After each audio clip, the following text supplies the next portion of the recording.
Hey everybody, it's GombletX and welcome back to some more Magic Arena. Today I have another Innistrad Crimson Vow Premier Draft from Twitch, and this is a pretty sweet draft. This is a draft that I learned a lot from in terms of my card evaluations, because this is a deck full of cards I wasn't super sure about that did end up overperforming quite a bit. So without further ado, here's the draft. So what on earth? This is probably good, right? 6 mana for a 6/6 Menace. This looks like a Commander deck rare. Just some big dorky 6 mana 6/6. But what, it deals damage, period? Create that many blood tokens? What? So they like double block it to trade off and you just get 6 blood tokens because you still dealt 6 damage, you just didn't deal it to your opponent? For 3 mana, deal 1 to any target, just shred away their 1 toughness creatures? What is this? What is this? This looks like a Game Nights deck rare. Like the game day promos or whatever. The dual deck random stuff. This is such a weird, just like a stack of like big stuff abilities. 6 mana 6/6 vampire. That's so weird to me. To see just a 6 mana 6/6 Menace vampire that just poops out a million blood tokens. I don't know. I don't know why that feels so weird to me, but just like a giant vampire instead of like a cheap little first striking quick one. Just feels like kind of weird. This pack does not look very good. There's like Syncopate for like blue-red spells, Spore Crawler in green being some decent value. I haven't been super impressed by Soul Cipher board, but it does have a really good ability once you do flip it. I mean, I like Circle of Confinement here potentially.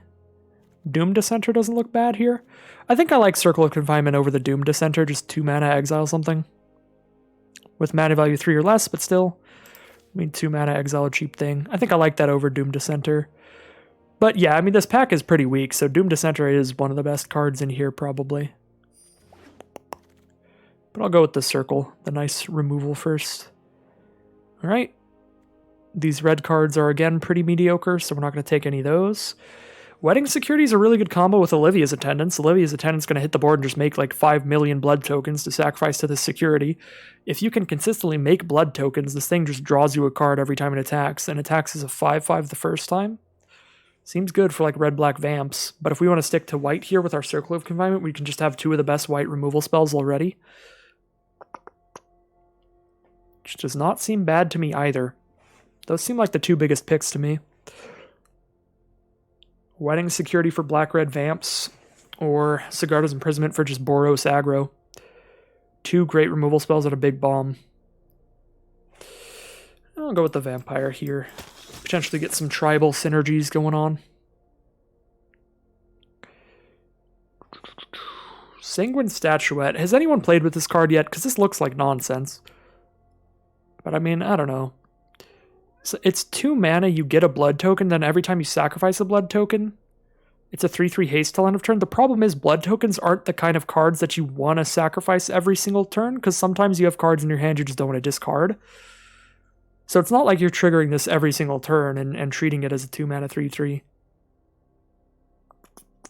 But like, triggered out of nowhere at the right occasion.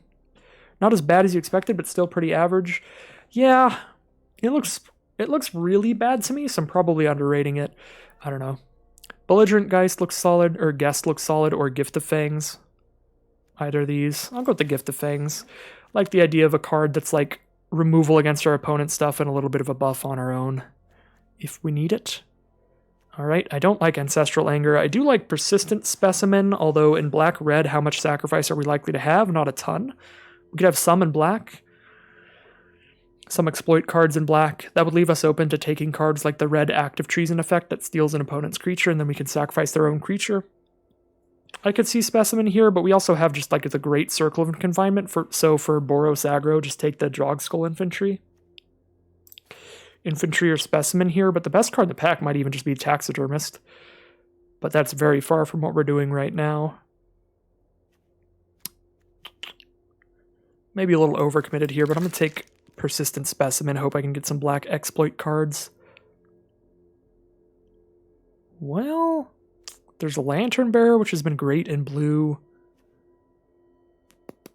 Trainee's been fine in white. There's like Sure Strike, fine combat trick. Again, not a lot going on in this pack. I think the highest picks, like if there was nothing in our deck right now, the highest picks are Lantern Bearer and Spore Crawler. But again, having just black, white, and red cards in here, it feels so awkward to take either of those. But, I mean, draft the hard way, stay open here, maybe just get pushed into black, green, or black, blue. Sure, I'll just take a Spore Crawler. Alright, well, I think Bramblewurm's excellent. I could be wrong here, because it's a lot of mana, but this is so much impact. 7 mana for a 7/6 reach trample. It blocks all the flyers, and it gains 5 life when it hits the board. And then, even from your graveyard, like after it gets killed, you gain 5 more life, so it really, really helps stabilize, which is what you really want out of a big 7 mana card like that. Like, if we're seeing this pick 7, I feel like green's gotta be nice and open. Yeah, the fact that it has reach is just dumb. And that does make our earlier Spore Crawler pick look a lot better. Now there's like Fearful Villager. If we go like red-green werewolves, it's fine filler. But then there's a lot of blue in here. Wretched Throng I think is fine. Monstrosity's fine. Cobbled Lancer is fine. But we don't have any blue cards yet where we could have double. We could have 2 red cards if we take the Fearful Villager. I think this is a little weaker than any of these blue cards, but not by like a massive amount.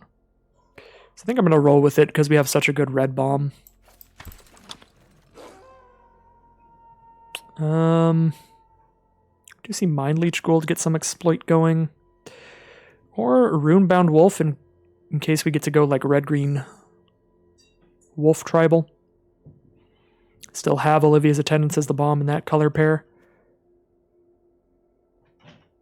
Ghoul's like good with specimens, that's kind of cool, but kind of like Wolf here and try to push into red-green. I don't know, I'm feeling it, I don't know why. Alright, I don't like either of these red or green cards, so we'll take Doom to Center this time. We just junned them out. We'll be all 3 here. I don't like Weary Prisoner, because I don't like any werewolves where the front half is just not good. I prefer wolves that it's like the front half is fine and the back half is great. I don't like this Flame Breather much either. I'll just take a green combat trick. Taking some nonsense. Alright, hopefully we just get like a really big 2-colored rare in pack 2 that's in red-black or red-green, and that'll just decide for us. Out of these 3 colors, which 2 do we want to focus in on? We're probably not using the Circle of Confinement, unfortunately. That's a blue card. That's the one color I'm not playing. Well, there's also almost nothing in red, black, or green. There's 1 green card in here, and it's just a combat trick. The red cards are very medium. In black, at least there's like Specimen and Gift of Fangs. But, wow, this pack is just... It's just blue. Just blue good stuff. Geralf, Biolumeg, both good for blue-black zombie/exploit decks.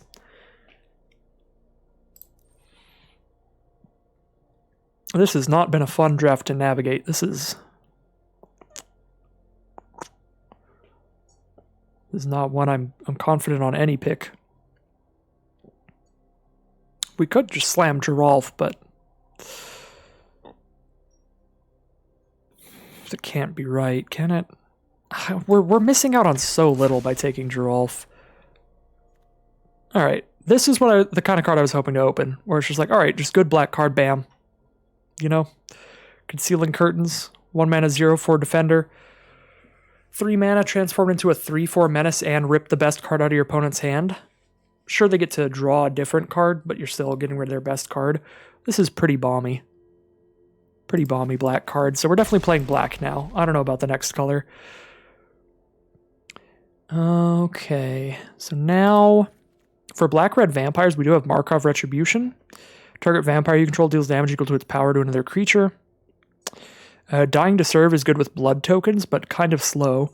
But with blood tokens, every time you use a blood token, you get a 2/2 into play taps. Once per turn. Fun to play around with. I think I would try it out.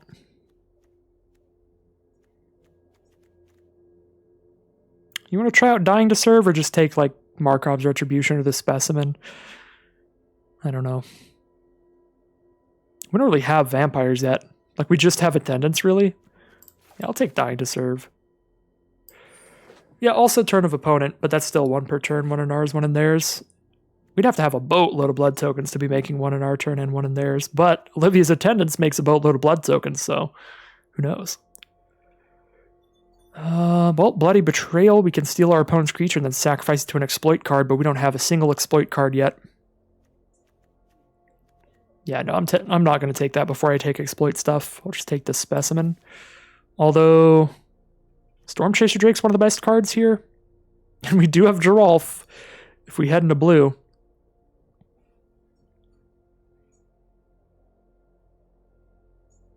I'm just going to draft absolute nonsense here. I'm just not going to commit until pack 3. I'm just not even going to know for sure what 2 colors we are. Well, here I'm definitely taking Dominating Vampire. But we don't have that many vampires still. We have 2. One of them is 6 mana. This actually isn't going to steal anything. It's just a 3 mana 3/3 that steals nothing. But people pass this Alluring Suitor and this Bloodcrazed Socialite alongside it.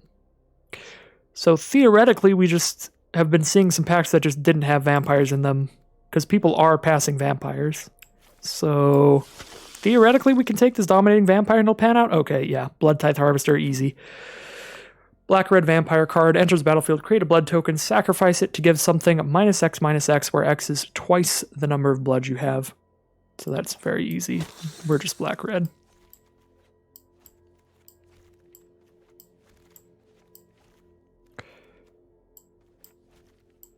What is Nature's Embrace again? That's like the green card that double mana fixes you. Play like the four colors. The more aggressive I am, the less I want to splash, so I'm not so sure if we end up with enough aggressive vampires that I'll be splashing in green here. Although with a bunch of blood tokens, like, it might not be the worst thing ever.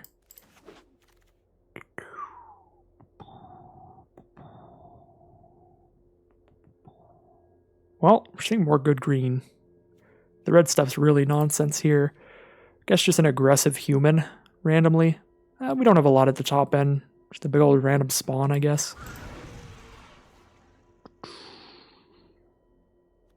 These specimens are going absolutely everywhere.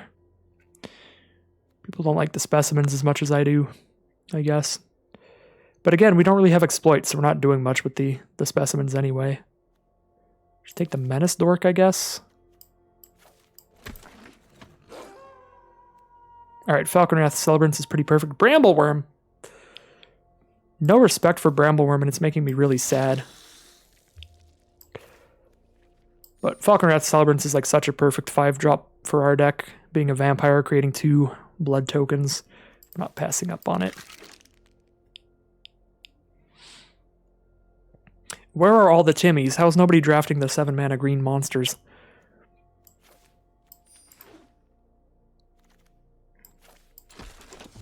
Society has failed us again. Oh! Disgusting uncommons. Vampire's Vengeance to deal 2 to all non-vampires and create a blood, or Blood Hypnotist, a 3-mana 3/3 that can't block. They can sacrifice a blood token to make it so target creature can't block every time it attacks. Vampire's Vengeance has to be the best, right? I've gotten blown out by this card like 2 or 3 times. I feel like it's not that hard to have this card just absolutely annihilate. Yeah, I'm going to take this. Rivoke. Timmy's over here playing 5-color Phyrexian Tribal and Brawl. That's fair enough. No vampires in pick 2. 1 pick in, then there's no vampires. That's so sad. Such a sad world we live in. I guess I'm just taking a Flame Breather to get more 2-mana creatures in here.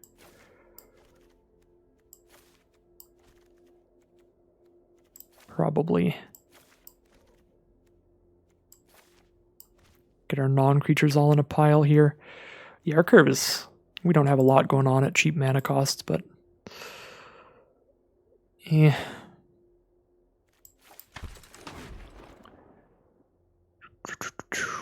Alright, well, we've found one really good way to use our Persistent Specimens, of which we have 2, so I think we have to take it. 3 mana for 3/2 Death Touch. When you exploit a creature with this, you draw 2 cards and lose 2 life. So exploit just a Persistent Specimen and draw multiple cards. That seems excellent. A Braid here? over the Lacerate Flesh. Lacerate Flesh does 1 more damage for 3 more mana and at sorcery speed, although it does make blood. I feel like a Braid's got to be better generally, so I'm just going to take a Braid. Alright, there we go. That's the perfect 2-drop. That's exactly what we want. 2 mana for a 2/1 first strike while attacking, and when it dies, make a blood. Those are the vampires I have not been seeing that I wish I had. We need to find 2 more playable cards to make this a whole deck without needing to splash green. I guess we could play Ceremonial Knife. We do care about blood tokens quite a bit in this deck, with our build around Dying to Serve. With our Wedding Security as well, so push comes to shove, we can run this card. I just don't think I'll be very happy about it. This Ceremonial Knife. Undead Butler. With a Blood Fountain in the deck, that might not be the worst thing ever, and it also, of course, when it dies, it gets the thing back itself. Do I like that better than a second Blood Fountain? Probably. Like, if nothing else, if I manage to get enough playables, I can cut the Flame Breather for it and just up our card quality generally. Alright, Fearless Villager. This is a very medium Vampires deck here.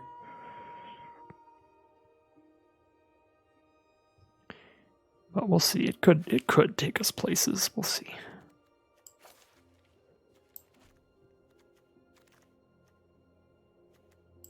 We're not playing anything else that we pick up, I think.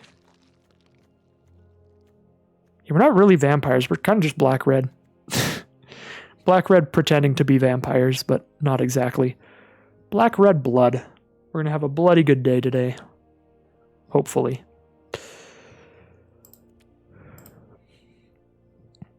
I want to cut this Flame Breather for just 1 random non-creature card. Anything. I don't want to cut it for another specimen.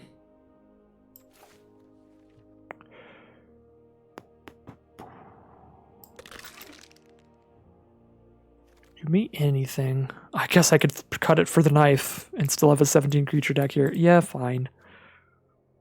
3 mana 2/2 make a blood. Might not be unplayable, but it doesn't look very good. Seems like a poor rate.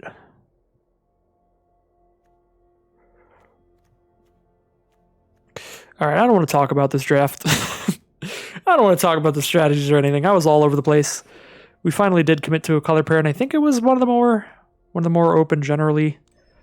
So we did manage to get a fine deck in the end, even after all of the milling about there. Which is surprising because of how late that we decided we were just red-black. But yeah, I mean, this does not look excellent to me.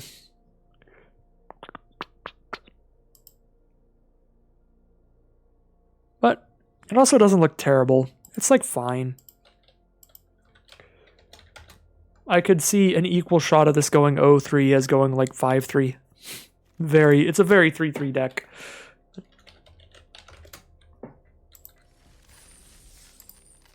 See how it plays out.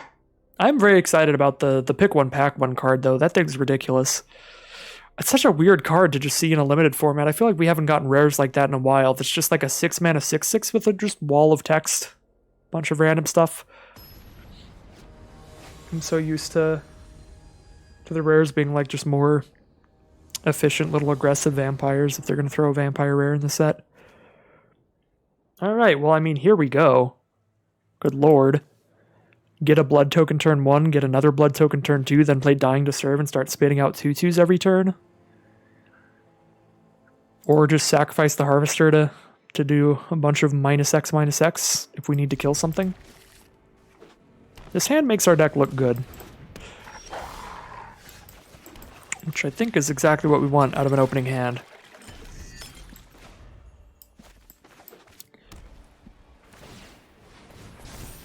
Alright, aggressive from our opponent, I like it. Turn 1, Snarling Wolf.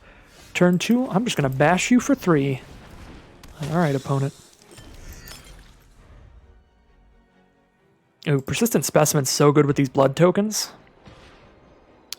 Just get 1 free card draw out of it. Am I fine with the trade here? Kinda am. I just want to slow my opponent down because I'm going to get so much value off of dying to serve over time. We'll have a bunch of 2/2 sitting on this board, but they all come to play tapped, so I want to have a high life total when I start doing that. So by blocking the Snarling Wolf, not only are we trading for it and getting it off the board, but we're forcing them to waste their whole turn 3 just buffing it. So we know they don't put another creature out. So Laid to Rest, when humans they control die, they draw a card. When creatures with counters on their die, they gain 2 life. Uh-oh. That is a pretty slow, just like setup kind of card, so that could pan out really well for our opponent. Alright, let's go ahead and get a zombie here.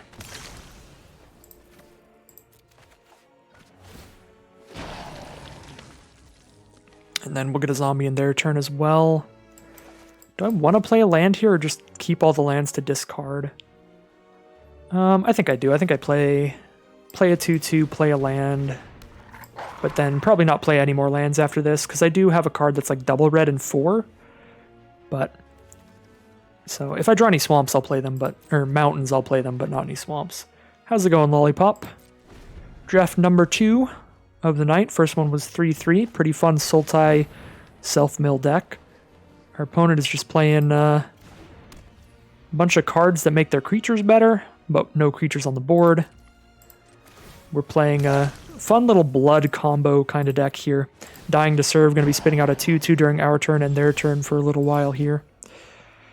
Alright, so attack for 6. We don't have the second red for Dominating Vampires, so do I want to just cash it in for a 2/2? Oh, I don't have another blood token. What am I on about? I need more blood first. Could cash in the Blood Fountain and pick up the Blood Tithe Harvester, but I don't have the mana to cast it the turn I do that. So I can just sacrifice that later, because I don't have to sacrifice at sorcery speed. I am proud to fight by your side. Hey, Schmoofington, thank you for the Twitch Prime subscription. Yeah, Doom Dissenter is not much impact. I'll just pass and get ready to Blood Fountain, potentially. Pick up our 3/2 thing again, so I can start playing blood shenanigans, and if not, I can Abrade. Flourishing Hunter, big old 6/6. Big old wall that I will not be attacking through. And it gets a +1/+1 counter, and then that turns into a 3/6 Vigilance. Yeah, that is not good. Send in with a 3/6 Vigilance here. Take it. Alright, so I can bring the Specimen back to hand and the Harvester, and then discard the Specimen to the blood token the Harvester makes again and get a 2/2, so that feels like better than just putting the Specimen into play right now.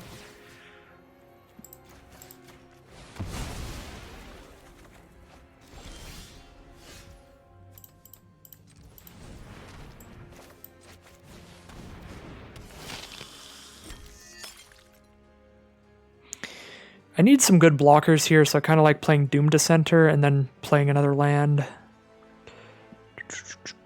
So that I have the blood token mana.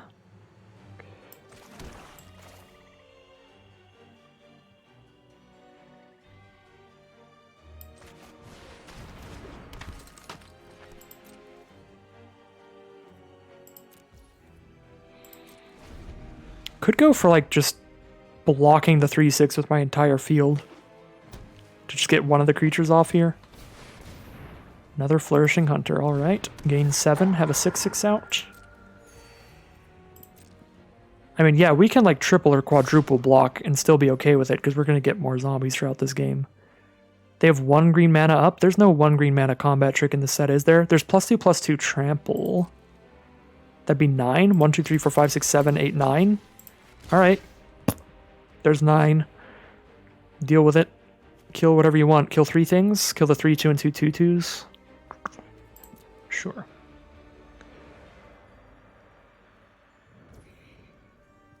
Alright, cool.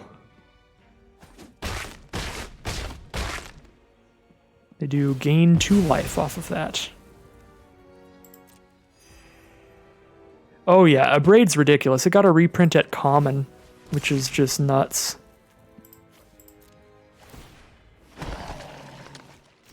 Ooh, Pyre Spawn's huge here, and we hit the next red now.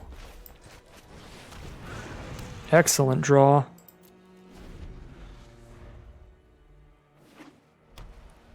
Alright, yeah, they have nothing to put plus and plus one counters on stuff anymore. There's Olivia's attendance. Start just throwing damage everywhere, getting a blood token every time we do. Why not?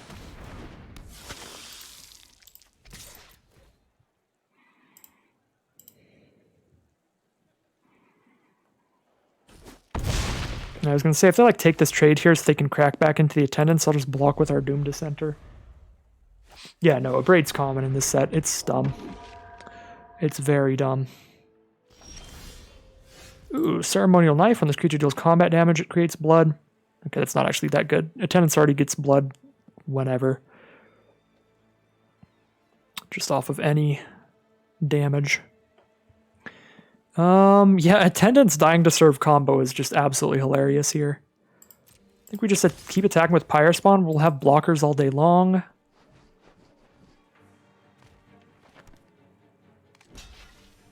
Alright, so trade there and we kill the infantry when this dies with 3 damage.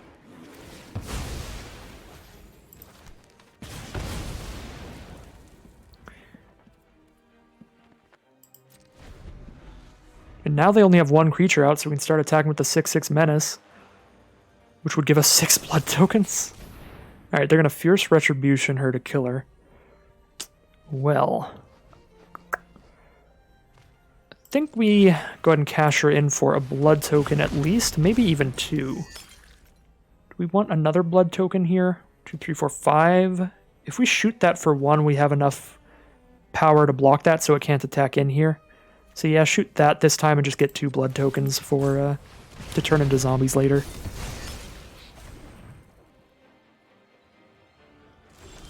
Cool. Ooh, Fell Stinger.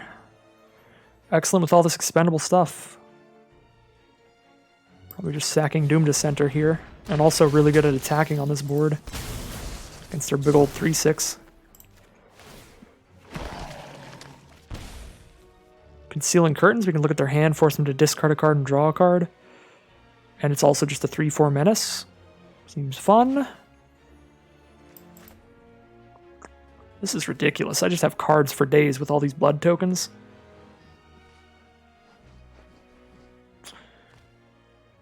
Yeah, I mean, I can make multiple 2/2 zombies here, but I would rather take a peek at what our opponent's doing.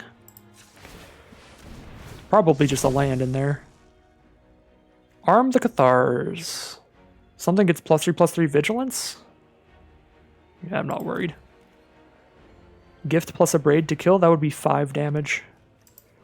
Deal 3 and -2/-2. I guess we could after combat. We can just attack with these 2.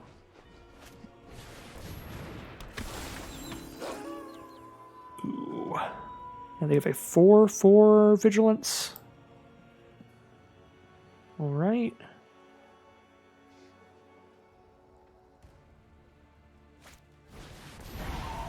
Make it a 6/6 with the Drogskull Armaments. Ooh, Wedding Security. That's an even better way to use the blood tokens. Although we get 2/2s by discarding. We don't get 2/2s when we use Wedding Security to use them. 7 mana. Attack with a 3/4 Menace. What happens? They just block with both. Guess we just attack with the Death Toucher. We're still going to have infinite blockers all game.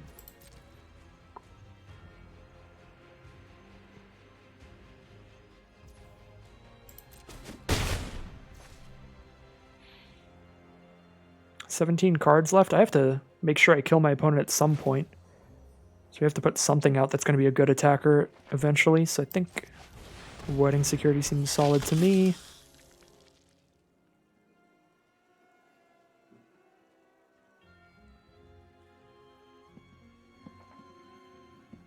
I don't really like this knife. I think I'm going to end up discarding that.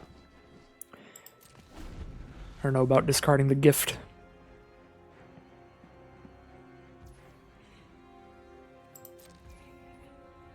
Alright, pass turn. Well, let's discard the knife then.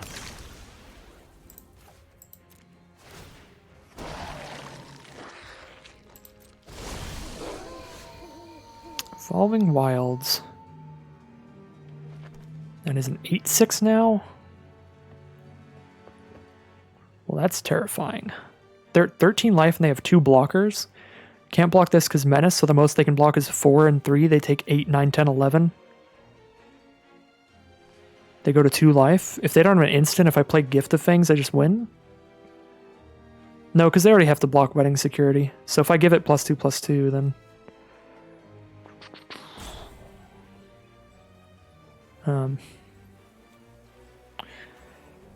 it doesn't actually add any more damage this turn.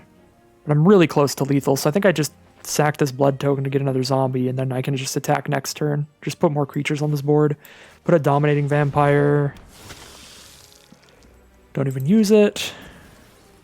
But we're just ready to attack all next turn for lethal.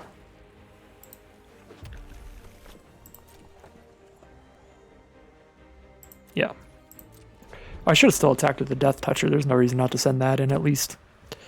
That makes it well over lethal as well, getting another few damage in there.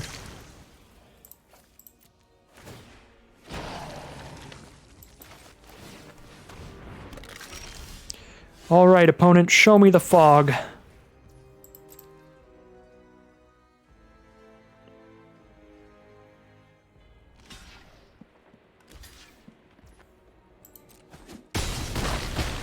Alright, no fog. Well, Dying to Serve worked. I wasn't sure about that one when we drafted it, but that was basically that whole game. Was just Dying to Serve. Army of zombie servants. Literal zombie butlers.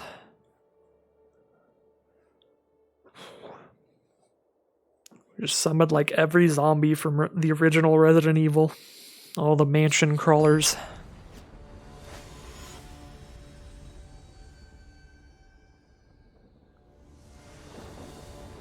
Alright, game 2. What do we got? Turn 1 Specimen. I like 1 mana 1/1s. Let's go.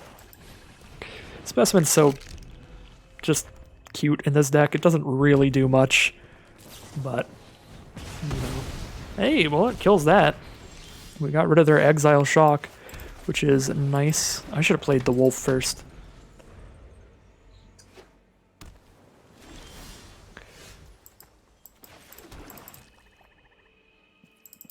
We missed out on a point of damage.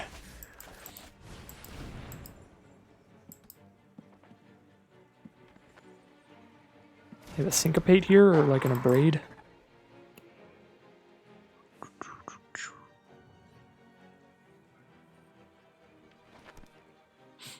They going to Abrade our Runebound Wolf?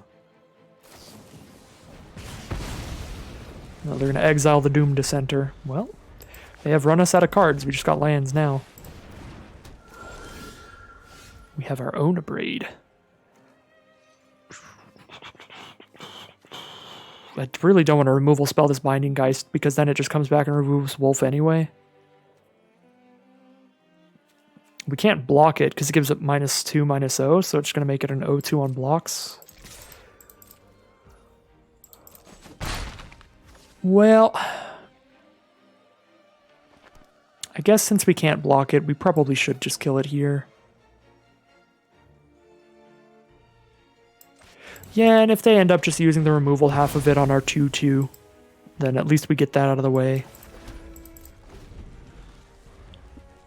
Our next threat gets to maintain all its power. Whispering Wizard. That is not staying on the board. I know how good that card is. Get off the board. I do not want to play against 4 Whispering Wizards, because I am a hypocrite. I'm going to hold lands from this point on because our deck is very blood heavy. So we have a lot of discarding and drawing going on. Bind the Villager, fair enough. Still good at the night. Oh, well. No longer holding on to that land because I'm just going to play a 5-drop this turn. Get in there, Villager. Get your 0/3 power in. Now we're getting syncopated. Watch. No, Geistlight Snare. Alright. different counterspell that would have been much harder to play around because we had to hold 3 extra mana up. And we were not going to resolve this Celebrants. Frenzied Devils, 3/3 haster. Get on in there, gets +2/+2 when they cast non-creature stuff. Alright, well. I mean, I think we're like moderately winning the race here. Like, just barely. Undead Butler's sweet here. We get back our 5-drop.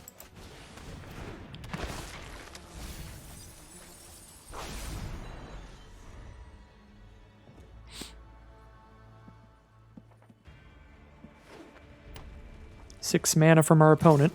Send it on in. Alright, I'll take my 5-drop. I'll cash that in.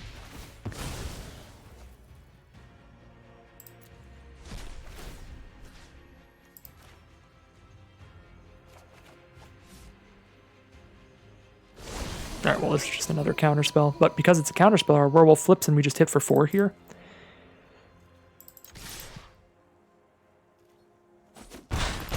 Gonna sit here and hold up a syncopate. Syncopate my 2/1.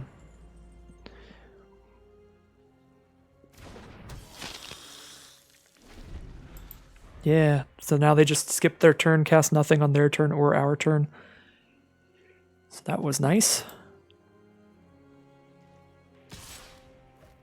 We'll take 3. They're gonna find lethal out of nowhere. They're just gonna like give it double strike and +4/+0 or something.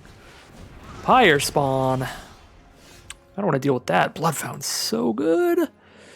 I guess we don't have much to bring back here. We still have Menace for 2 damage. We have Runebound Wolf dealing 2 damage as well. We actually put them to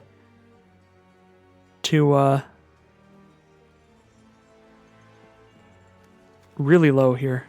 I forgot math. Alright, I think we just put them to 5, though. I don't think we use this ability when we can play a Menace creature with their shields down to where they can't counter currently. So I think we just hit with that one.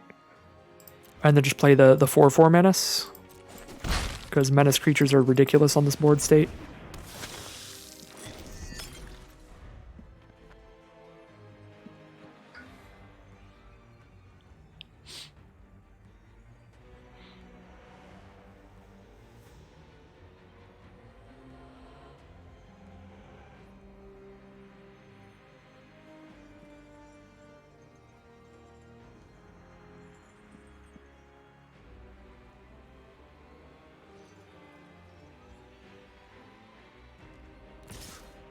Send in the Devils still. They gotta have some kind of weird, massive combat trick thing, and they're trying to like find 14 lethal damage out of absolutely nowhere. I really don't think we block here because we're just so likely to crack back in for lethal if we have 4 creatures against their 1 blocker, with 2 having Menace. Alright, yeah, they just scoop them up. I guess they're just trying to bait us into killing something. Or getting one of our creatures killed there. No idea. Because they could always just not attack with it, and then try to kill something on blocks. Not sure what kind of very tricky stuff they had in hand, but it was something. So 2-0. We're off to a pretty great start with the deck that looked pretty mediocre to me. We only got to win one more game and I'll be happy. 3-3 run out of this one. Do the thing. Play around with a bunch of blood tokens and a bunch of zombies spawning out of them. It's a really disgusting little bit of imagery, but the flavor of the card is not disgusting, just like Dying to Serve. It's just like, oh, they're just here serving you blood.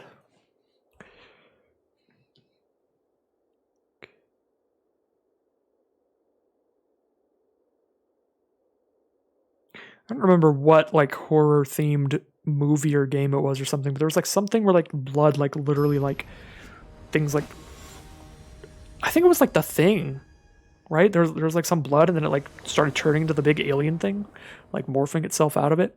That's what I imagine when I play Dying to Serve, because like the blood tokens are just turning into creatures that are going to start beating your face. Alright, well, we look like a real good aggro vampire deck here with turn 2 Blood Tithe Harvester, turn 3 Dominating Vampire. Just beat them up with their own creature on turn 3. Don't mind if I do. We don't really have any way to sacrifice their creatures, so there's no point in holding this. So please play a 2-mana creature. Oh, well that... Oh, no, that's awesome. That's a vampire. Well, that had to happen at some point.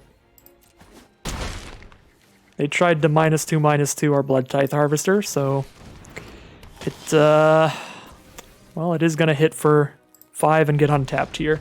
And they're done. They're over it. Well, I guess we're 3-0. That was sad. That was a sad time. I feel pretty bad. I'm surprised I haven't done that yet, but I'm glad I haven't, because that would be very embarrassing. 3-0 now.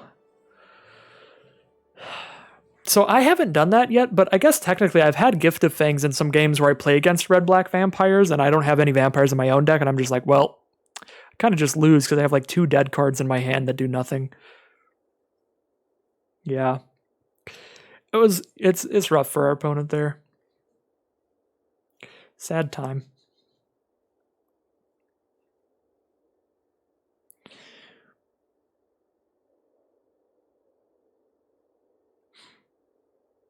Well, we're officially 3-0. We're at least an average run out of this deck. Although I'm not sure how much we earned that last victory.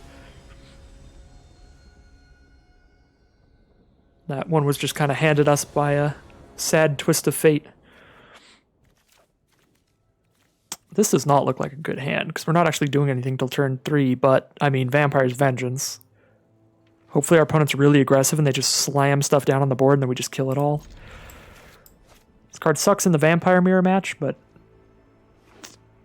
hopefully we're not in that. And with a white source from our opponent, looks like we're not, most likely.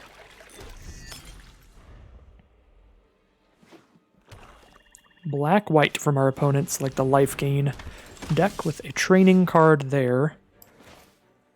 Alright, we've gotten a Braid to hold up, but we also can hold up the ability to use our blood, or we're most likely just going to try to Vampire's Vengeance to kill at least 2 things next turn, get a 2-for-1 at least out of it. Desperate Farmer. Alright, yeah, Vampire's Vengeance just seems really good next turn. I kind of want to do it before they play anything else, because I feel like they're not going to play a creature pre-combat next turn. Because they played this post-combat. They've been playing post-combat creatures here. I feel like the odds of them having a combat trick that'll save the farmer from dying to Vengeance and then having it flip and become something massive are much higher than them choosing to play a creature pre-combat. So I'm just going to Vengeance right now. Get a crisp, clean 2-for-1. Gotta be good enough. Alright, Doom Dissenter. Alright. We're only 1 mana away from Olivia's Attendance here. Got our own Dissenter. Probably just play a Menace creature and a Dissenter. Oh wait, no, we're 2 mana away. I miscounted. I forgot numbers again. Yeah, I think I still play the 2/3 Menace.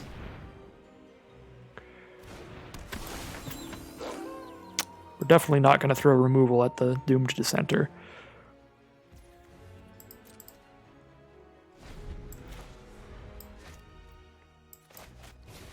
Markov Purifier. That is a vampire, but we can abrade it. And I absolutely will, because otherwise it's going to sit there drawing them extra cards for 2 mana every turn. I actually don't even really like Doom Dissenter here. I kind of want to discard it to draw a card, because hitting 6 lands as soon as possible is very powerful for Olivia's Attendance. And worst case scenario, push come to shove, we can sack the Blood Fountain and just pick the Dissenter back up. Blood Fountain actually seems sweet. Like, you get a blood when you play it, and then like when you sack the blood to discard a creature, you can just get that creature back later if you really needed it. Yeah, this card is played really well. It did not look exciting to me. And it was one of the things that I had in the deck that I was like, alright, well our deck's pretty mediocre because we're just like running random Blood Fountain type stuff, but this card actually just rocks. Maybe not rocks, but it's actually solid. At least.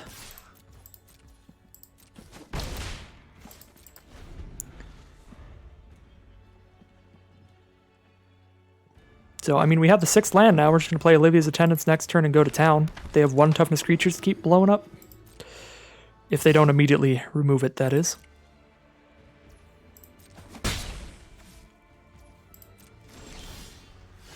Ooh, another great big Menace Vampire if our even bigger Menace Vampire dies. Sounds good to me.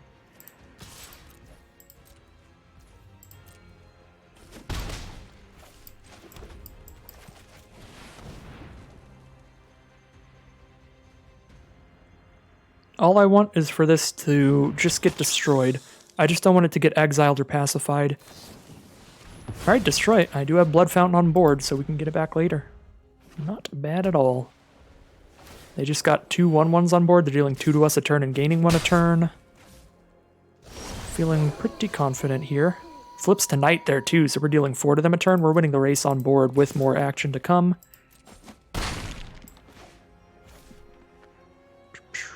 I'm going to Celebrance here, and I'm not going to Gift of Fang's Minister, even though that's an option. That's like a solid option. I'm just going to discard Persistent Specimen to draw a card, because if I cast Gift of Fangs as well, I'll have cast 2 spells, and the werewolf will get smaller again. So I'll just wait on the gift, even though gifting Minister wouldn't be bad. It'd flip the werewolf. I don't want to do that.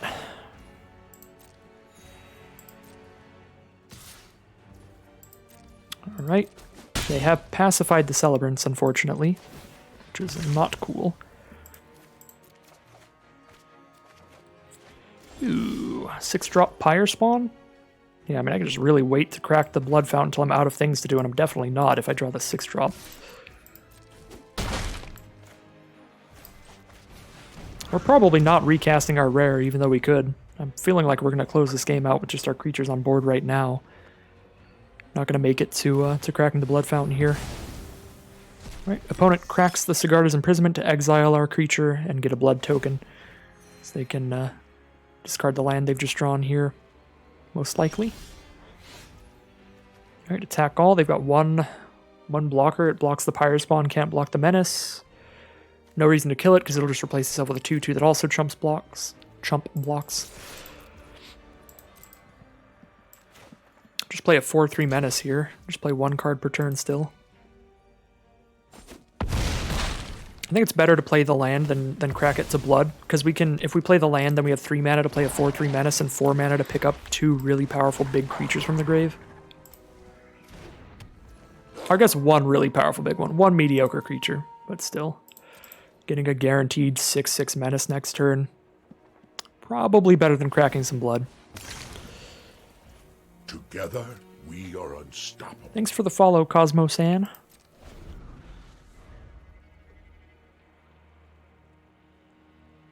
And Cosmo-san with the Twitch Prime subscription. Thank you very much for the support.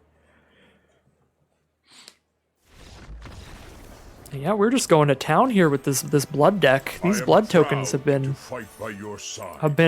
a lot better than I thought.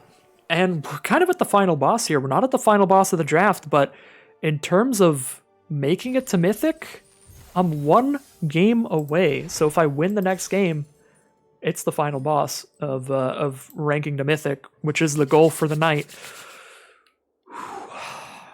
Time for the most stressful game. Let's go. How's it going, Shadowblaze? Hello and welcome. We are 1 win away from Mythic Limited in Innistrad Crimson Vow drafts here. I will do my best, and this is a hand that does its best with Vampire's Vengeance to get a nice potential 2-for-1. Don't love that our 2-drop is a 2 toughness wolf, because it will die to the Vampire's Vengeance. But this hand still looks pretty good, and I'll just play the wolf and probably trade it off early. Save the Vengeance for later. I mean, I guess if they play like a 1-drop creature to where it looks like they're really going to run into Vengeance, I could just not play the wolf, but looks like not the case. So we are going to curve out here. 2 mana 2/2, 3 mana 2/3 Menace, just bash in with these things. At least the 2/3 won't die to the Vampire's Vengeance.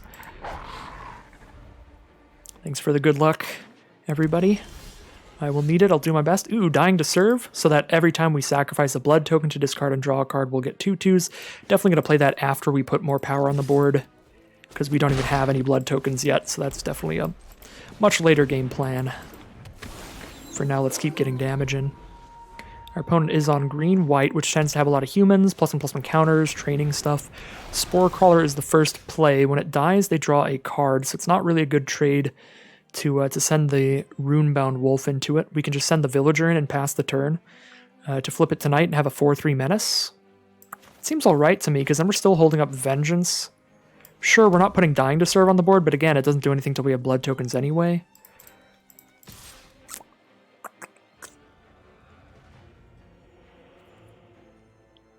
Oh my god, Ryvoke. Ryvoke always finds the most ridiculous, hilarious flavor texts. Dying to Serve. I used to have hired hands, but I discovered they make better waitstaff with the rest of the body attached. Alright, so now we have a 4-3 Menace Wolf. We can either deal 2 damage to our opponent with the Wolf for 4, or we can Vampire's Vengeance here. Ooh. This looks like a Vampire's Vengeance to me.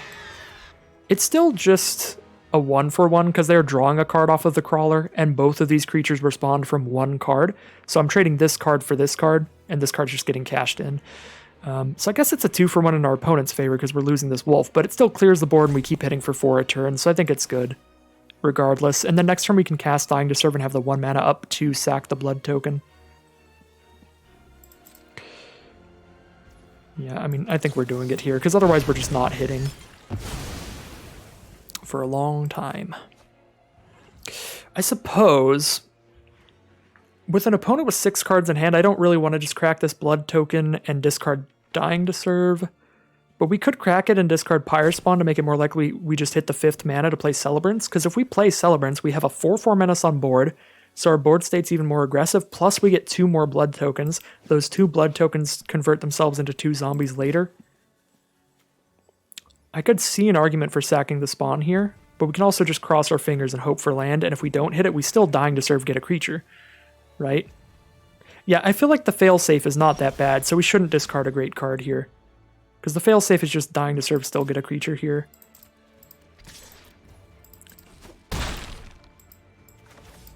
I don't know, maybe we should have still went for the land off the blood token here, but we're not even guaranteed to hit a land if we drew another card there. If we sacked the blood token and then didn't hit the 5th land, we'd be in a really bad spot. We would be incredibly sad, instead of just pretty sad. So I'm going to sack this this Butler to the blood token, I think. Really hoping / digging for lands here. 2 creatures, so they can double block the werewolf, plus they flip it back today. Very much not a fan. Maybe we're supposed to discard the Spawn, because we don't know when we're hitting 6 mana. But at 5 mana, we're like definitely playing Celebrants, which means we have no time to mess around with Butler. I am going to discard Butler. Digging for the 5th mana. We have 2 draws to do it. We draw right now, we draw on our turn. Alright, that's not it. Draw on our turn, that is it. Okay, so I think we go Celebrants, just a big menace creature here. If we attack with Fearful Villager, they could block with both, and the only way they kill Villager is if they don't flicker the spirit. So we would trade into that. Is that good? It's actually fine if we have like Wedding Security on board, or either of these on board, because then they're down to just a 1/4, and these are all 4-power creatures. And we'll also have 2 2s alongside. Yeah, I'm going to offer the trade for the Fleeting Spirit. Like, this is so good at night, but it's not going to be night, because I need to keep playing creatures, they need to keep playing creatures. No one's going to take a turn off for quite a while.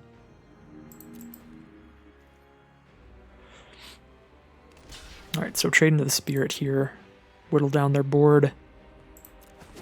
Now the question is if it's better to play Wedding Security or Celebrants, because if we play Wedding Security this turn, we can just play Celebrants next turn so that we have 2 blood tokens on the board to sacrifice to Security, so we know we get to attack in, make it a 5/5, and just straight draw a card. With Dying to Serve on the board, it's not that much worse to discard the blood token than it is to just straight draw the card off Wedding Security, so it might be better to just play Celebrants, because it's also a menace creature, so it's harder for them to block. But just full-on drawing a card is very appealing to me right now because I don't have anything I want to discard yet. And I really want to hit that 6th mana still. Yeah, I want to play Wedding Security and go for Celebrants next turn. How's it going, Cosmo-san? Thank you for the follow and the subscription earlier.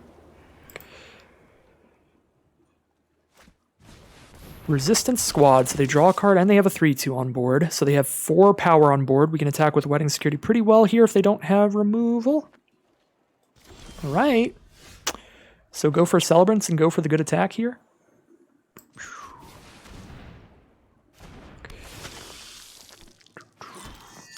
right?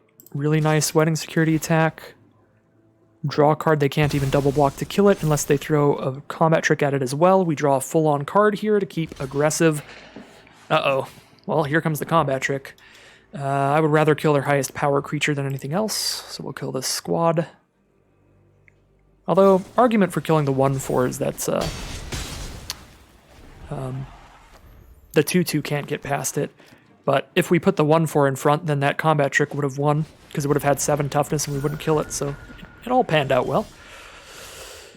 What is this? A 1/1 flying lifelink protection from vampires. Miss me with that nonsense. What? Protection from vampires, and they can disturb it back and throw protection from vampires onto something else and flying and lifelink? That is obnoxious.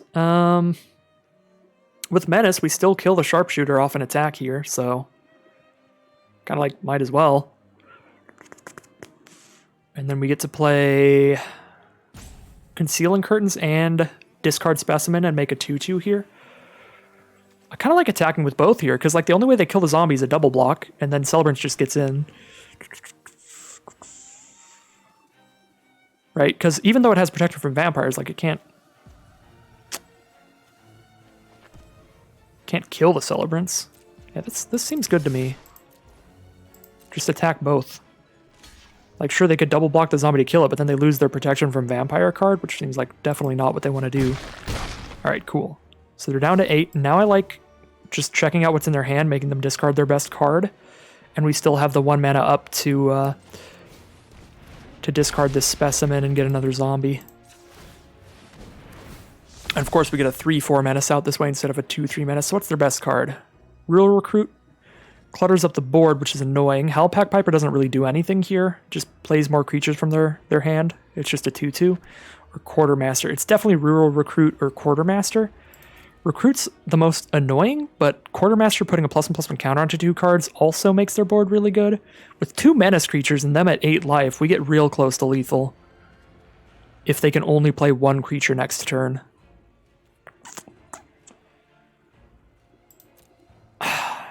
Quartermaster is the better card, but Recruit makes 2 blockers against Menace.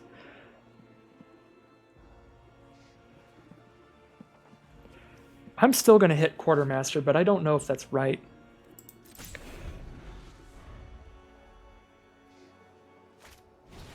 Alright, so Rural Recruit it is.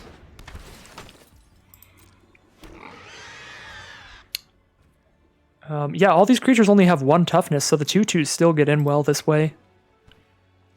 Yeah, this way plays a lot better with our 2/2 tokens getting to attack in, but it plays worse for actually getting menace damage in.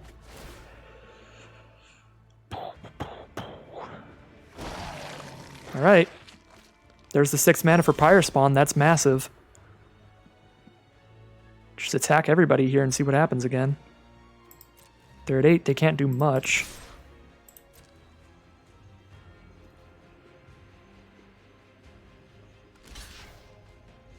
Double block, they can kill the Celebrants, only lose 1 creature because Catilda has protection from vampires. They can double block here, but they don't kill the eye unless they also cast a combat trick, which we saw their hand. They didn't have one last turn. Would have to be one of the 2 cards they drew here.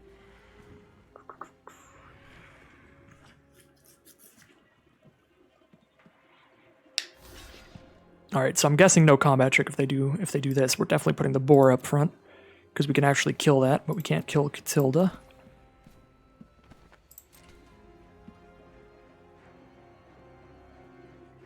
Alright. They're down to 3, but they gain 1. They're up to 4. We can play 2 creatures if we play Villager and Celebrants, or we can just play 1 really big 6/4 that damages stuff when it dies. I feel like it's just 1 6/4, right? Although 2 creatures with one of them being Menace is pretty big too.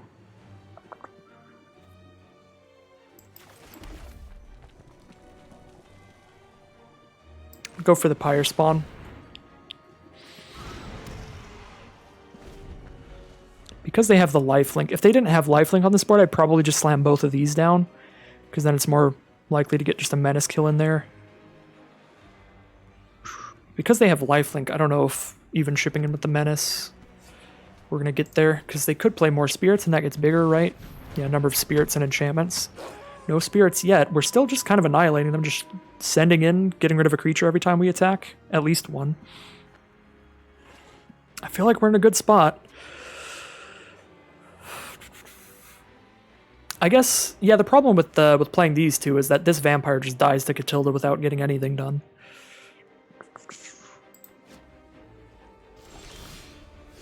Alright. Attack all again, I think.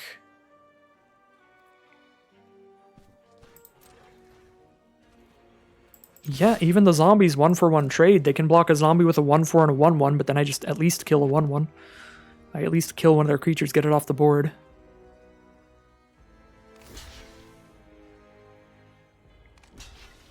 Alright, a chump block and a trade here. They take 2, gain 1. We kill Catilda.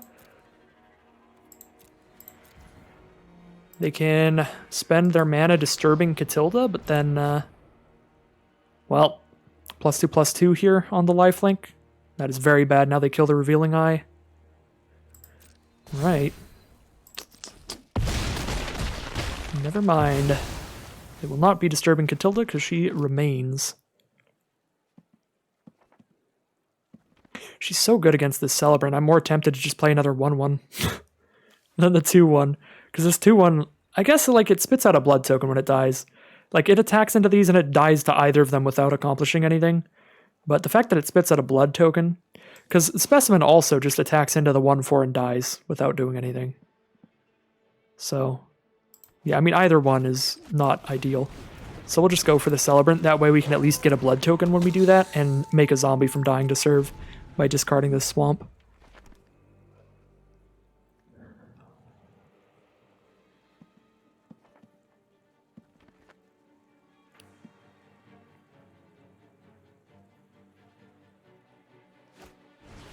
Wolfkin Outcast, a big old wolf here.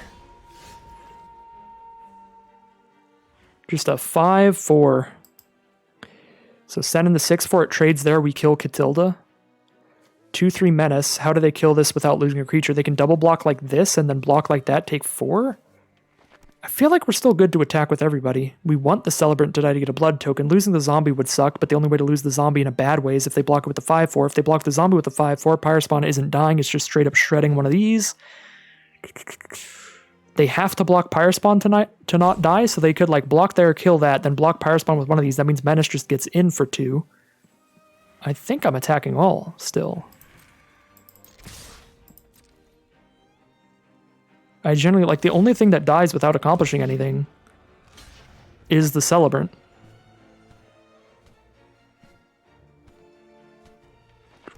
And we want the Celebrant to die anyway. Yeah, no, this is just great, right? And then we just shoot the Sharpshooter here, because it's actually been more annoying than Catilda is. And we don't have any more vampires in our hand. I guess it depends what we draw off the blood token. If we draw another vampire... Oh, I guess we don't get the blood token yet. I was hoping the blood token ability would trigger, so we could sack the blood token before we have to choose what to kill with Pyrespawn, but I guess we have to choose what to kill with Pyrespawn before we draw. Because if we drew like a vampire off the blood token, I'd want to kill Catilda, but if we drew anything else, I just want to kill Sharpshooter so our zombie tokens can get in. So I'm just going to kill Sharpshooter. I feel like it's more likely to get the zombie tokens in, because Catilda just dies to a zombie. So yeah, let's get our zombie now. See what we draw. Well, it is a vampire, but it does give us another blood token, which is another zombie. Which is excellent. We just have to sack it during their turn because we only get 1 zombie per turn. Alright. We're at 20 with a wide board state against them at 4. Getting another zombie here. 2-2 zombie better than the 1-1 Specimen, so I'm not bringing that back from the grave. I'm holding the land in hand to discard to the blood to get another 2-2 zombie.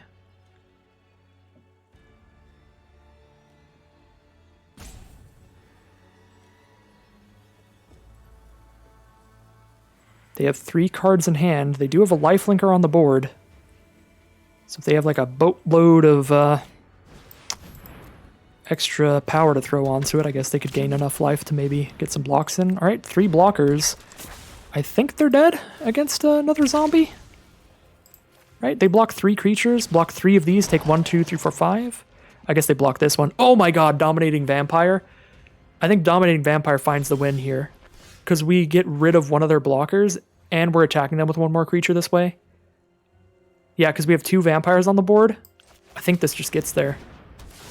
We can only target the Dawnheart Disciple, but then just attack all. They have 2 blockers against all this. 1 point of life gain. And that's game, and that is going to push us into Mythic here. 5-0? 5-0 with this Rakdos Blood deck? Into Mythic. We have successfully climbed into Mythic tonight, which is absolutely insane, because when somebody asked during the first draft, I was like, this is a mediocre deck, don't think it's really going to happen tonight. But we could try, and now here we are with this second deck that I thought was mediocre, but this one's really panning out. We're actually number 126, good god. Thank you everybody for the congratulations. Thank you Ryvoke so much for the 100 bits for the Mythic. Yeah, 5-0 with this Blood deck. Blood tokens are just working out so much better than I thought. Dying to Serve has also been just a ridiculous build around. So one quick look at the deck before I head into the next couple games here, but I guess it's time to tank that rank now. Go from Mythic 100 and something to Mythic percentages, I guess. Oh, here's the Dying to Serve. This card has been just nuts. Really fun build around. But yeah, we've just got blood tokens everywhere. Blood Fountain has been another card that's been performing way better than I thought it looked. The kind of built-in synergy of discarding a creature early game to your blood token, like a 6-mana creature just to draw more lands, and then getting it back late game by sacrificing the Blood Fountain is really nice. So Blood Fountain's been really fancy. And the specimens are like a little bit weird in here, but they're still fun to discard them to the blood. Yeah, this has been nice. So let's just let's finish off this draft here. See where our Mythic goes from here. And I suppose I should change the stream title again, because now we just are Mythic. The climb to Mythic has succeeded.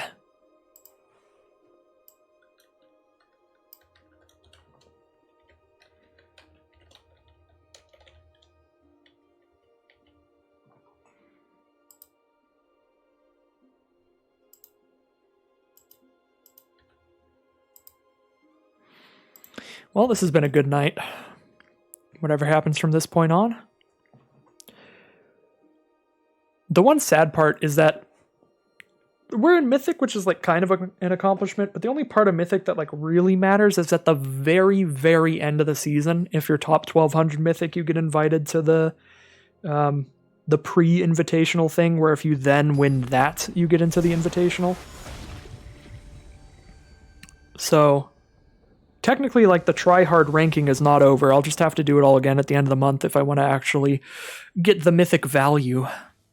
All right, well, turn 2 Blood Tithe Harvester into turn 3 Dominating Vampire is ridiculous. So we'll go for it again here. The Specimen's kind of just some icing on the cake. It's not doing too much, but getting an extra damage in with our aggressive start. Why not? I guess I could have just kept it in hand to discard it to the blood, but with such an aggressive start, adding another damage to the board seems fine too. Alright, well, the start not looking nearly as aggressive anymore. Because now Dominating Vampire is just a 3-mana 3/3. Could steal a 1-mana creature from our opponent, but that's very unlikely, so we'll just use it to untap the Specimen in case they want to haste in here. Alright, but yeah, I'm fine with not having discarded the Specimen to the blood, because now we just have a million lands, so we can just discard one of these. I'll discard an untapped land, so I can also filter more lands out of our deck by grabbing one from with Evolving Wilds. So we'll thin the deck out a bit. Wandering Mind, alright. Definitely the good stuff in blue-red here. Abrade and Wandering Mind, 2 very quality cards played so far. Wandering Mind digs 6 cards deep, pulling another non-creature, non-land out of their deck and into their hand.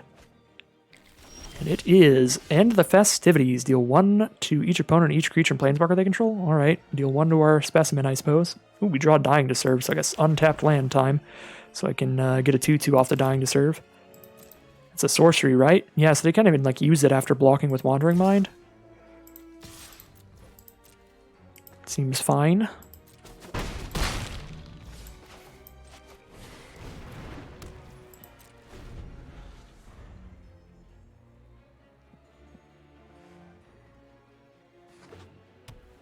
4 mana now for our opponent. The Lamholt Raconteur. The 4 mana 2/4, whenever they cast a non-creature spell, deal 1 damage to each opponent. A 2/4 is very annoying for us, because we're going to have a 3/3 and a bunch of 2/2s. So we just can't break through that.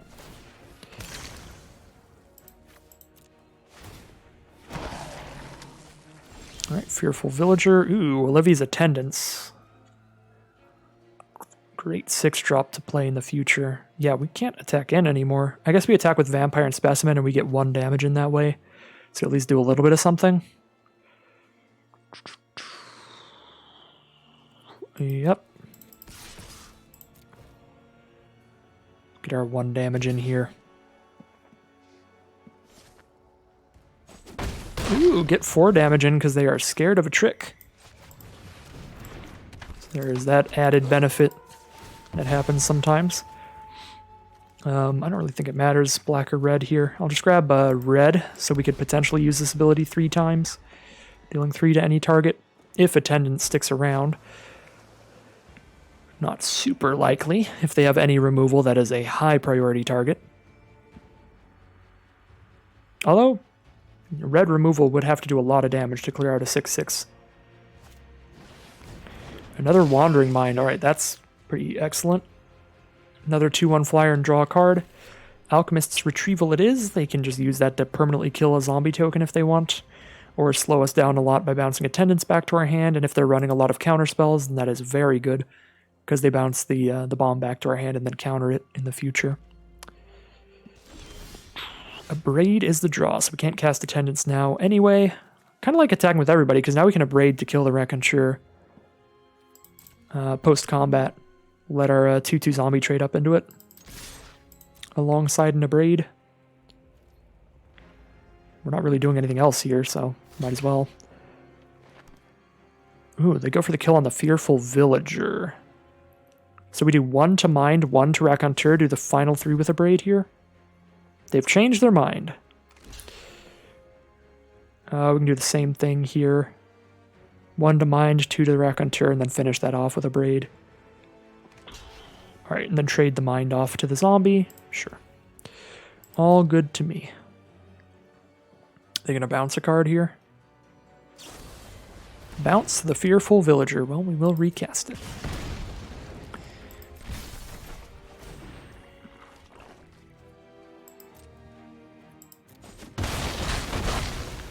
We could have saved our 3/3 if we killed the Wandering Mind with the Abrade, but I'd rather clear our opponent's board for a Menace to get in. Plus this thing's like really annoying. If it's ever nighttime, it's going to be impossible to get in if they have a 4/4.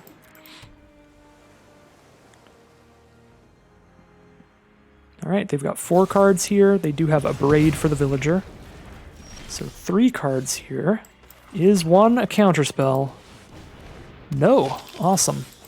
Attendance resolves, it's on the board, but will it remain? Is the question. If it does, it wins this game single-handedly. But obviously it's not likely to stay.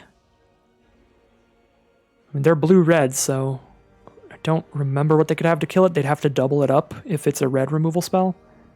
Like 2 Abrades or something like that. They could just have a bunch of Alchemist's Retrieval, keep bouncing it, try to draw into a counterspell. They didn't have a counterspell last turn, but we'll see if they drew one now. Nope. Alright, I guess they just get to keep bouncing it to not immediately die. Keeping the Mountain in hand because Attendance makes 1,000,000 blood tokens, so we're definitely going to be discarding them and getting zombies out of dying to serve. Mana Form Hellkite, a 4/4 flyer. When they cast a non-creature spell, create an XX with flying and haste. But they don't. If they don't have an instant here, they just die, because we have Menace, and then we do another damage with Attendance ability. I think they probably don't have an instant here. Yeah, and now we have 1,000,000 blood tokens too, if we really want to, but we can just also throw 1 damage at our opponent. All right, is that 6-0 here with this deck? Mythic number 99, top 100 Mythic now.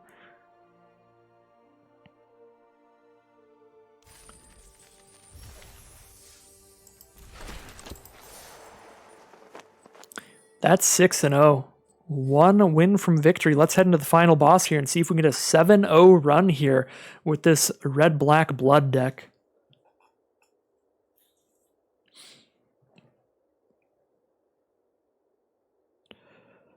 That would be absurd.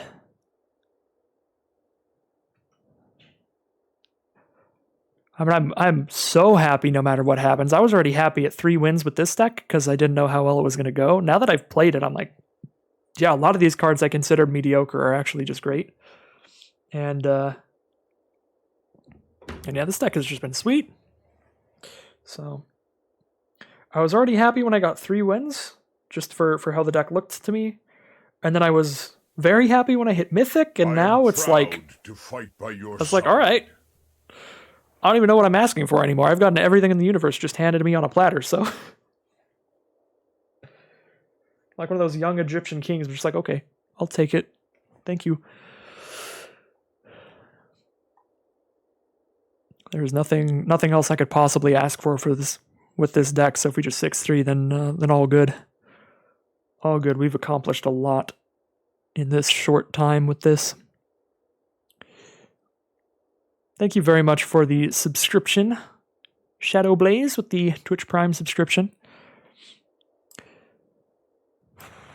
Thank you all for all the support, and a bunch of support tonight again. We've got 4 follows, 3 subs, and 100 bits. It is very kind of you all as we wait for the next round here. First time Twitch watcher, well, welcome, Fortner first.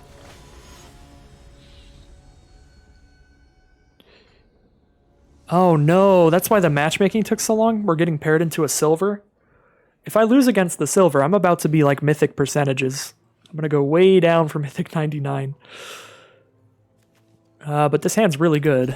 We have Concealing Curtains, which has been very, very good in every game. So we'll just go for it again here. Turn 2, probably just Evolving Wilds, play one of these. Just flip this turn 3, have a 3-4 Menace, and get rid of their best card in hand. Been watching on YouTube since before 100 subs. Well, thank you so much for watching for that long. I hope you have enjoyed your time. I kind of want to just sacrifice the specimen or discard the specimen to the blood rather than have another 1 damage on the board right now. So we'll just play a Blood Fountain. Grab another black source because we have 2 red.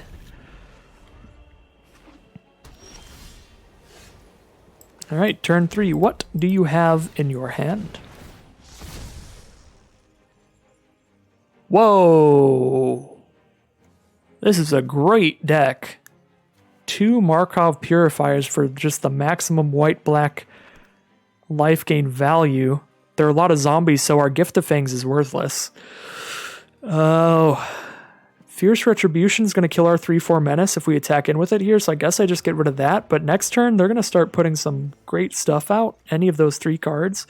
But we'll still be attacking in through Menace. We do need to be ready for Rot-Tide Gargantua's turn 5, so important to get our Specimen on the board so we don't have to sacrifice our good creature. But we'll get rid of the removal here so our 3-4 Menace sticks around. But we are definitely just slamming Specimen onto the board as quickly as possible. So we discard Specimen to the blood to draw a card and then spend the 3 mana to put it back on the board so that we have something to sacrifice to the Rot-Tide Gargantuas if they wish to exploit with them. Yeah, that seems right to me. We do attack for 3 here. Although... if we attack, they do crack back for 2, which means they gain life and they can spend the 2 and draw another card, but that's only if they take a turn off of playing one of their 3 mana cards. So it's probably fine to just get in. See what we get here. Just a land. Alright. Gift of Fangs definitely not looking super sweet in this match. Their good cards are vampires, and they have more than 2 toughness anyway. Alright, so they're just going to slam down another Markov Purifier. These are going to be really annoying to race, just 2-3 lifelinkers. Oh, they're just going to hold back so they can double block the eye. Fair enough. Well, with Blood Fountain to bring our stuff back from the grave, I might just take that trade. 1-for-1 trade. Like, if they hold these back, we're never getting in anyway. So I just attack with both, bring back the Revealing Eye, and just play it again. I'm only getting one card back from Blood Fountain, where I could get more later, but... then I get the Eye just immediately back out, and I can flip it next turn. I don't know. I guess we have 5 mana here, so I can also just wait 1 turn, and then I'm playing a 6-4. And then whenever that dies, I have much better stuff to get with the Blood Fountain. Yeah, we're not under like a boatload of pressure to just kill them immediately, because the Markov Purifiers aren't insane if they don't have a way to gain life without attacking. They do have that with Gluttonous Geist. Whenever they sack a blood, they'll gain a life, but it's going to be a little while till then. They're stuck on 3 still. And obviously they can only do that once per blood token. Okay, cool. So we make it to our 6 mana, we just drop down our giant 6-4, and then we start attacking with that thing instead. Because even if they double block it to kill it, we kill both of the things they double blocked it with, and then kill something else with the 3 damage when it dies. Seems excellent to me. And obviously once it's in the graveyard, we can just pick something up with Blood Fountain.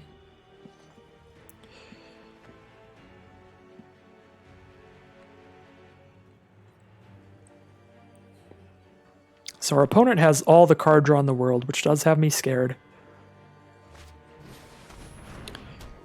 Double Purifier here, but just dumping some more creatures on the board, fair enough. Ooh, Vampire's Vengeance, 2 to all non-vampires.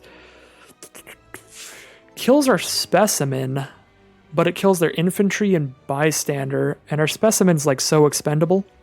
It's basically a 2-for-1. Pyre Spawn will take 2 damage as well, which means it's basically a 6-2 this turn. If I attack in, they trade these 2 for the spawn, and the spawn dies and I kill one of the Purifiers. I kind of want to just Vengeance right now, and then just play a Wolf post-Vengeance. Because I don't want spawn to trade into these. Yeah, and we get a blood token out of this too, which is nice. Yeah, this seems solid to me.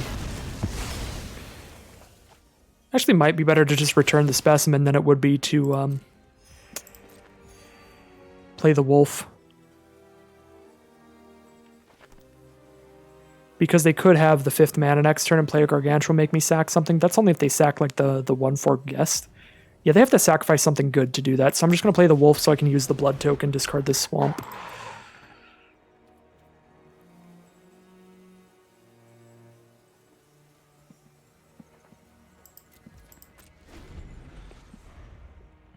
Could be getting more aggressive with Blood Fountain on the board. I'm not convinced that I'm playing right and not just slamming in there. Because just slamming in there, like either we hit them for a bunch or these just die and then we get them back with the Blood Fountain anyway. Alright, so here's Gargantua. Are they going to cash it in and have their 1-4 trade for our 2-2? They actually are. Alright, I'm pretty happy with that trade because the 1-4's ability, making them gain life off the blood tokens, is very good with the Purifiers over the course of the game. Alright. What do we draw off this blood token? Another land. We'll keep that for the next blood token. Alright, so we do have a wolf in the grave now, so we only need 1 creature in the grave to get max value off of Blood Fountain, so...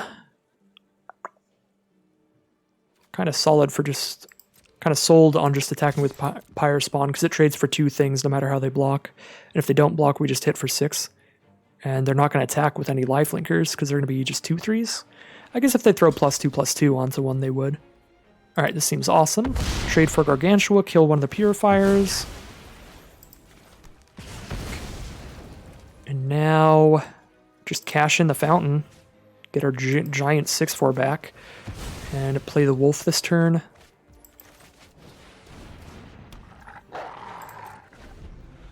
Again, holding these lands, we have just so much blood. We're just profusely bleeding everywhere. It doesn't sound like a good thing, but trust me, it's worked so far.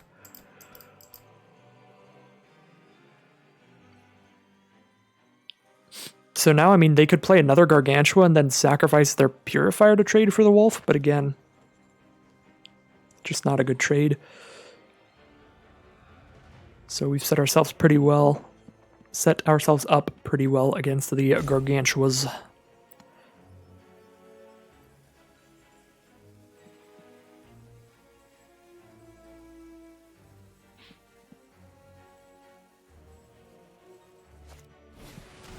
Oh no. Voldaren Bloodcaster. Whenever any of their creatures die, they get a blood, which is great. And then if they have 5 or more bloods, this turns into a 3/3 that turns the blood tokens into 2/2 flyers. So if this ever flips, it's just going to kill us. But it is going to take quite a while for it to flip. All right, if they want to throw some kind of combat trick into killing the eye, I think that's fine. They could just be cashing in here. Yeah, turn it into a blood token. Gain some life. Ooh, Courier Bat. I see the combo. Pick it right back up. Pick a Gargantua back up. Okay. Interesting. Well, now we can actually kill something with Gift of Fangs. We can just kill the bat. And then we can attack with both of these, because a 2/2 trades into that 2/1. That's very fine. Yep.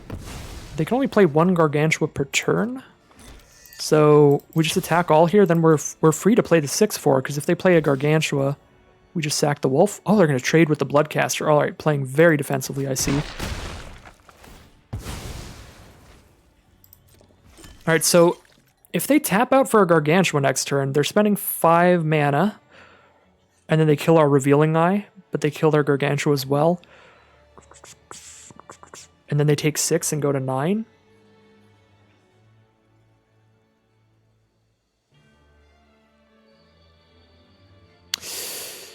I'm going to play our Celebrant and our Specimen. I really feel like they're obviously just setting up for a Gargantua play here, and this just basically completely shuts it down. There's no way they exploit when they're just going to kill a 1/1. And I guess if they do, I would just be incredibly happy. Alright, yeah, they're just not going to do it. They're just going to keep it as a 5/4, and we get to keep shredding in with Menace. Cool. And now the Specimen's all set up, so the next time they play a Gargantua, that's too bad. Well, Ceremonial Knife actually just goes off here on their Menace creature. Keep drawing, discarding, but it's probably better to play the 6/4 first. But I'm going to be excited to slap this knife onto our Revealing Eye in the future.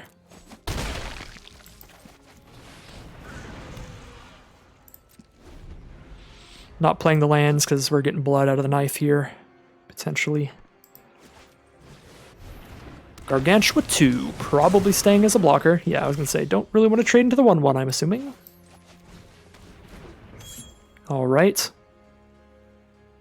So Pyrespawn just gets blocked by our Gargantua, and it doesn't accomplish much. Right, because the extra 3 damage doesn't kill the other Gargantua. I guess Revealing Eye has to be blocked by both Gargantua for it to die. So I could attack with Revealing Eye and Pyrespawn, and they're only allowed to block and kill one of these. The other one just straight up gets through. That seems fine, because we're getting a blood off of this most likely. I feel like they kill Spawn first. Yeah. So we get a blood here. Sack, draw something. Put them down to 5/2.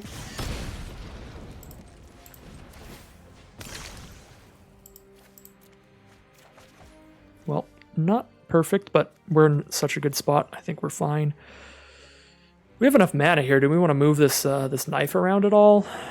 The knife doesn't really do anything on any of these other creatures, even on blocks. I guess we could have 4 power to block with, but we're at 20, so I don't see any world in which we need to block next turn. So I'm just not going to move the knife. In case I draw like our 6 mana bomb rare, I could cast that and then still move the knife once next turn, I guess. But yeah, this way, if I draw the 6 mana bomb rare, I don't have to like move the knife back. Well, hello, Sorin. Falconwrath Celebrants is an excellent draw. Revealing Eye only gets blocked if they double block, which means I get to send it at their face and or at Sorin. Either way, they kind of have to block. Then I get to kill the 5/4. Move the knife over to the Celebrant, so I have a 3/1 first striker against a 2/3 flyer. And I'm going to have, you know, a 4/4 Menace here, drawing, discarding extra cards. Yeah, I think we just send the Revealing Eye at Sorin or their face. Doesn't super matter. because both are just must blocks. Like either way we send it, it's just slap the 2 blockers on the eye, period. I guess if we send literally everybody at Sorin, they can't save Sorin, can they? Whereas if we say send everybody at their face, they like double block, they gain 2. So they take 3 but gain 2. They're still at 4 life and they only lose 1 creature. I feel like it's better to just send everybody at Sorin. Guaranteed get that out of here and not worry about another vampire. Because these 2 are so expendable. Like getting a blood token out of this, like fine. And if this dies, we just bring it right back.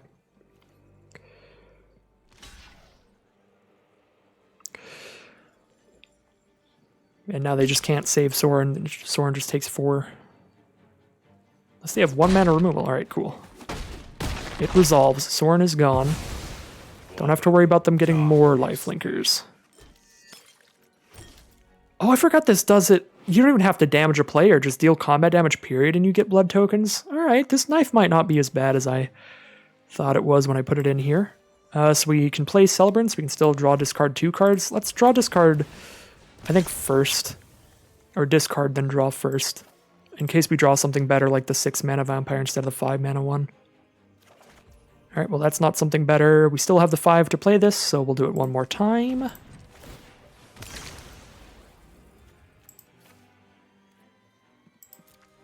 Yeah, that's pretty sweet. It's nice that you get it no matter where you're throwing the stuff. Alright, I'm not going to do that anymore. Save these lands to discard to these 2 more blood tokens we're getting here. Although I could play 1 and draw 1. That wouldn't be terrible. Alright, so opponent is also digging. Discarding some blood. Ooh, Kindly Ancestor. Slap lifelink onto the 5/4. That's actually very big. Ancestor's Embrace on the Gargantua. That's a big way to try to come back here.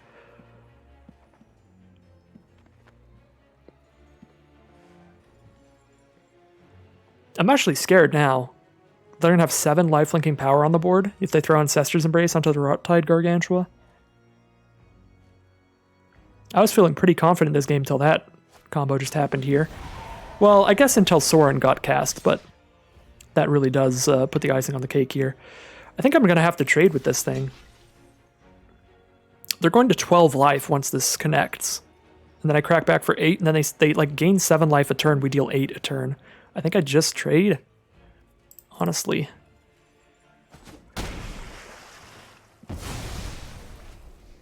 Get their 5 power lifelink off the board. Courier Bat brings it right back to hand, but it doesn't have lifelink anymore. And they don't have the mana to immediately recast it, so by the time they do, we can have a Specimen on board, so we don't have to sacrifice anything to the exploit. Alright, cool. So we want 6 mana to play around with here. 3 for Villager, 3 for Specimen. So we can sack a blood before we do anything else.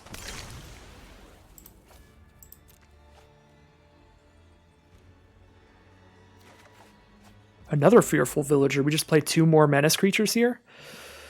I like it. I like just getting all of their lifelink off the board here. Attacking with the eye and trading into the lifelinking flyer.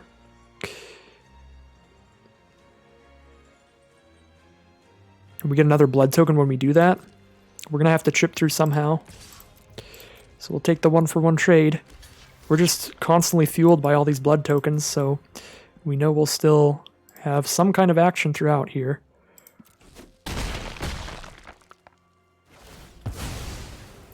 I think I'm going to play 1 villager and then Specimen here so that I don't just get one of my villagers to trade down into the bat.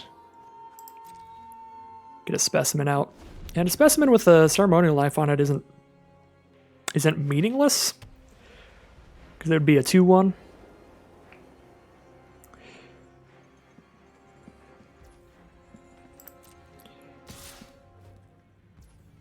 Okay, take 2 in the sky, sure. I guess just cashing it in because they're going to exploit here. Is that the idea? Oh my god. That is actually not a problem. We can just block it with Specimen every turn. Never mind. It's a good blocker, though, which is an issue if they have 2 creatures out at any point.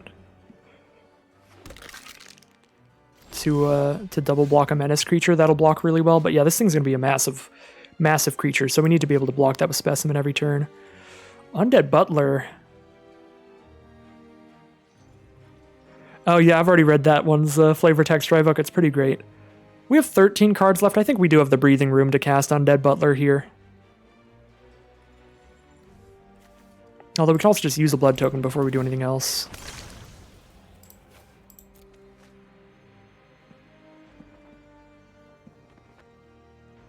What do we have? What do we have?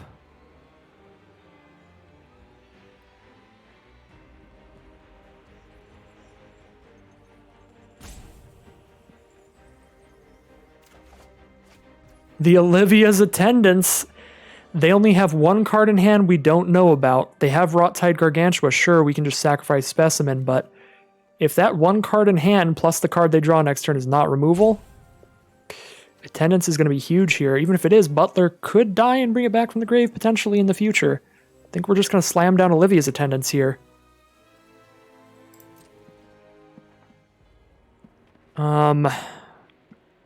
I might not even want to attack with Villager anymore. Because if they exploit with Gargantua, I'm going to want to sacrifice Specimen. And then if I sack Specimen, I have nothing to block this, which could be like an 8-8 or 9-9.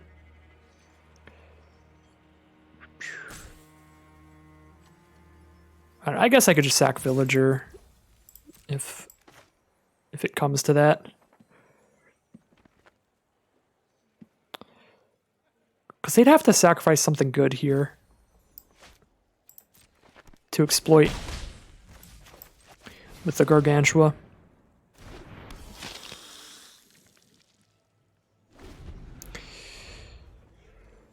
So blood tokens are starting to get drastically worse now that we're down to like 12 cards in our deck, so the fact that we're about to get like 6 I think doesn't matter too much. But just a 6/6 menace that can throw damage wherever we want is very good if it stays around. Alright, so I mean that obviously gets blocked by Squire, because that just flips into like a million. Now they can exploit the Gargantua, sack the Bat to trade up into the Villager if they wish. Oh, they could get us really good here. If they have a removal spell that's small enough that it could kill Villager but not Attendance, and then they kill Villager and make us sack Attendance, that would be really fancy, but I don't think that's happening here.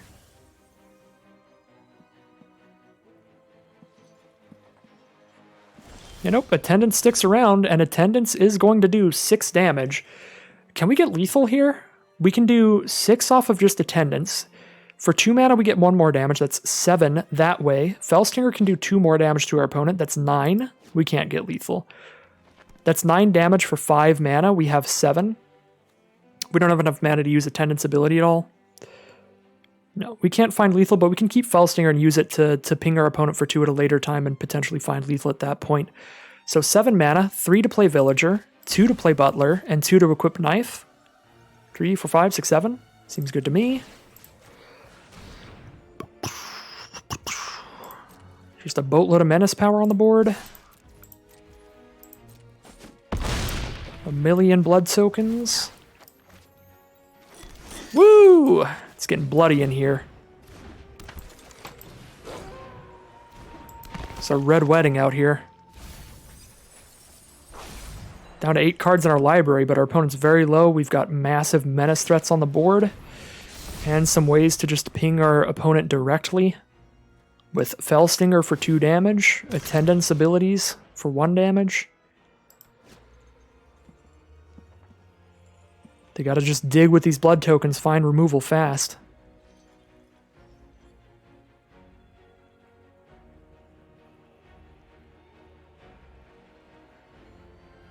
Oh yeah, opponent's digging here. They stopped immediately though, so they might have just literally immediately hit the great removal spell.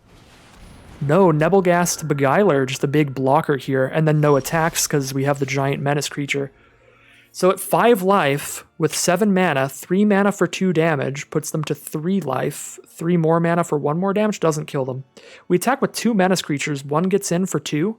Like they double block this one, but they don't have enough creatures to block both, so this hits for 2, they're down to 3 life, which means that we do 1 damage off of the 3 mana ability from Attendance and 2 damage from Fellstinger. What could they have for a single white mana that would save them? I don't think there's anything for 1 white mana that saves them from the triple attack being lethal here. Switch the dagger? We don't need to. We do 5 regardless, because Attendant's ability just 1 damage to the face, and we sped out a blood token doing that. We could, I guess.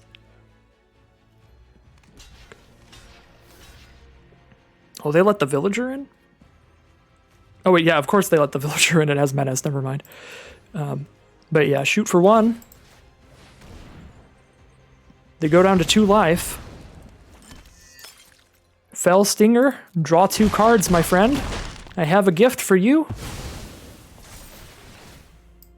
Also, I'm about to get 5,000 blood tokens. And pick up our bomb rare again, just in case, I guess. Come back to my hand, Olivia's Attendants. Thank you. Alright, I have a gift for you. Some wonderful cards. 7-0, an absolute bloodbath this final draft was, and we head all the way into Mythic number 77 from Diamond Tier 1. Well, that was an excellent draft. What a deck. Wow. I'm so surprised too, because we really did draft the hard way this draft. We were incredibly open. Still like 3... Oh yeah, I was worried we were going to lose. The only loss was going to be to the silver player. But yeah, we stayed so open early on. Like, we even like picked Giralf pack 2 when we had like no blue cards. Just like, maybe blue's the more open colors. We were mainly in like green pack 1, I think, and ended up pushing into red-black primarily later on, like second half of pack 2. So yeah, really found the good lane here with just a sick blood deck. Always nice. Yeah, 7-0, always nice. Thank you very much for the 50 bits, Ryvoke. This deck was pretty sweet. Here's one final look at it. I do always like to look at the deck when the draft is done and go over the cards, say what overperformed or underperformed. Honestly, this is a deck that I drafted, looked at it, and I was like, all right, it's okay. But then after playing it, I have to say the vast majority of cards in this deck, I would say, overperformed. There were a lot of cards I didn't have experience with yet that looked very mediocre to me that actually played super well. So Dying to Serve, wasn't sure how well this was going to function. Turns out it was an absolute bomb. With enough blood production like this deck has, this is just straight up spit 1 to 2 2/2s out every turn. Card was absolutely busted. Blood Fountain was a card that I thought looked pretty mediocre to bad, and actually ended up more on the good side of mediocre for sure. 1 mana, get a blood token, so with the blood synergies, that's pretty important, and the fact that it synergizes with itself in the early game, discarding an expensive creature to the blood token, then bringing it back to the 4 mana ability is really cool. Plus, it's just a lot of good value throughout the game. Great draw spell there. Vampire's Vengeance, I wouldn't say that overperformed. I already knew it was nuts, and then it was nuts. Abrade was nuts. We already knew that. You know, I think once again, this is the 3rd time I've drafted a Gift of Fangs and it hasn't done well for me. I think this card worked well in like 1 game, but other than that, I feel like our opponents always had creatures that were just too big for this to impact them much, or just had vampires. So I'm still not sold on Gift of Fangs being nearly as good as it looks, because I keep drafting this card somewhat highly. And just every time I play it, it just feels very, very filler. So this might be like the one underperformer, I would say, because most of the cards in the deck were cards like even Ceremonial Knife here, where I was like, I am extremely hesitantly playing this, and then I was like, okay, well, this card actually just ended that last game against the silver player. It ended up in me just drawing an extra like 4 or 5 cards because we slapped this knife on like 7 turns before the game ended, and we constantly used the blood token every turn that game. So we were actually just fueled by this thing very heavily. The fact that it gives you blood tokens even if you don't hit your opponent's face is really cool too. So yeah, not much else to say.